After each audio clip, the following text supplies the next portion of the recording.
and I decided to become a photographer. I think it was when I was 18 years old.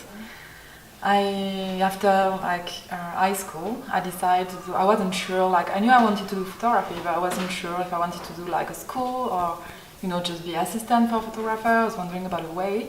So I took 1 year, like before to enter university, to go to Burkina Faso in Africa. And I worked for an NGO for like almost a year as a photographer and also like some staff. And then when I came back, I was like sure that I wanted to be a photographer. So I decided, but I thought before to do a photography school, I wanted to have like some more like I start philosophy actually. So philosophy university, I wanted more like university background, you know, before to do like practical photography. So I studied philosophy and literature for like 3 years. Then I moved to London where I did like photography school, proper photography school. But it was a photojournalist more, and then I moved to Japan where I was assistant for photographer. And yeah. Okay. Yeah, so I lived in Japan when the earthquake happened in 2011. Mm-hmm. But at the time I didn't think about starting a project in Fukushima.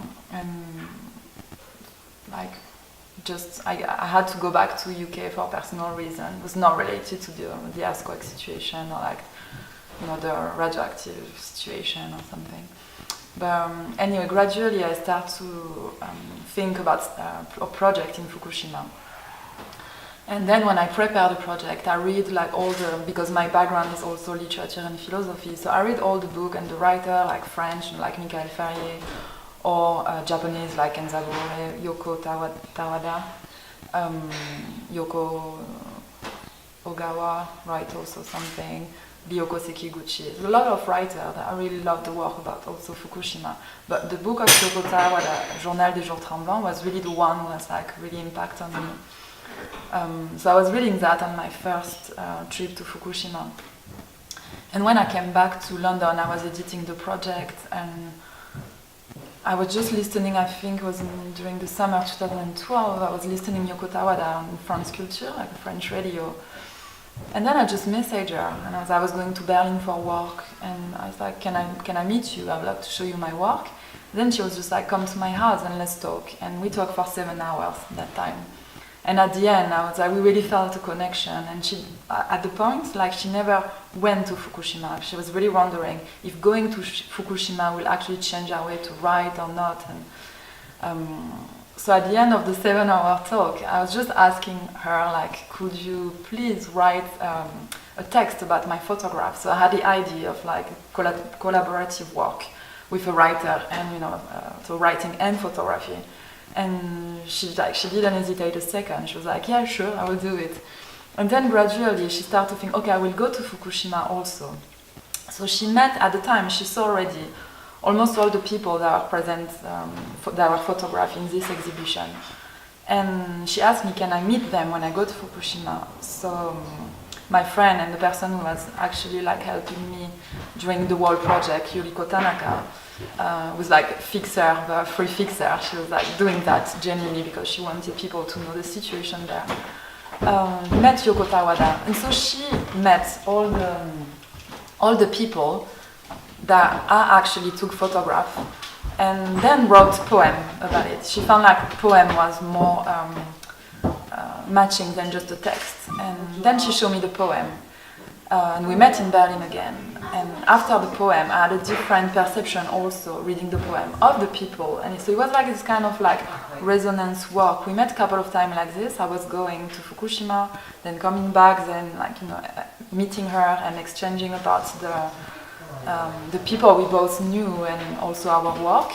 So it was like for about 2 years, and then we decided to do an exhibition in Berlin. So we had an exhibition in 2013 there, like about the same thing, but at the time it was just like poems were just on the wall, writing. But for this space, because of the space itself, I wanted to have, it's really intimate, and the lighting is not like a bright light like I could have in previous exhibition, which made like create a really particular atmosphere. Like I think all the people that visited the place were like telling me that I create a space, and also because there are all these like ambiguous feeling between the outside and inside in Fukushima, and a lot of people I took photographs were like inside and had a fear, to like go outside. So very often I was like catching time or moments, or they were just in front of a window and just looking outside. So I felt like here I was like recreating this inside feeling quite well, but to have just text on the wall was just like to not really intimate. So I had to think of like, having sound instead of poem on the wall. And then I recorded Yoko Tawada like a month before the opening of the exhibition in Tokyo. But also his work translated in 4 languages. But here was only 3 because the German didn't really make sense for the exhibition here in Kyoto. So we had English, French, and also, of course, Japanese. Then when we had the 3 versions, and the 2 other versions were read by a French actress and an American artist. So so it was like this idea of audio system and having the sounds, could actually hear the poem more than read it. And so the next plan is to bring the exhibition to Fukushima.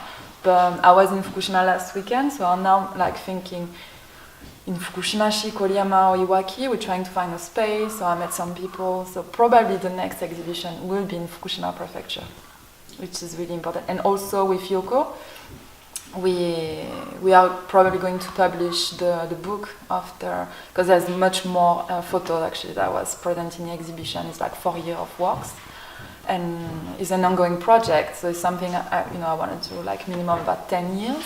But I think already to make a step and like publish a book about what has been done already, and also the work of Yoko Tawada was being unpublished and his beautiful poems. So exhibition in Fukushima and publishing the books are the next plan for this year.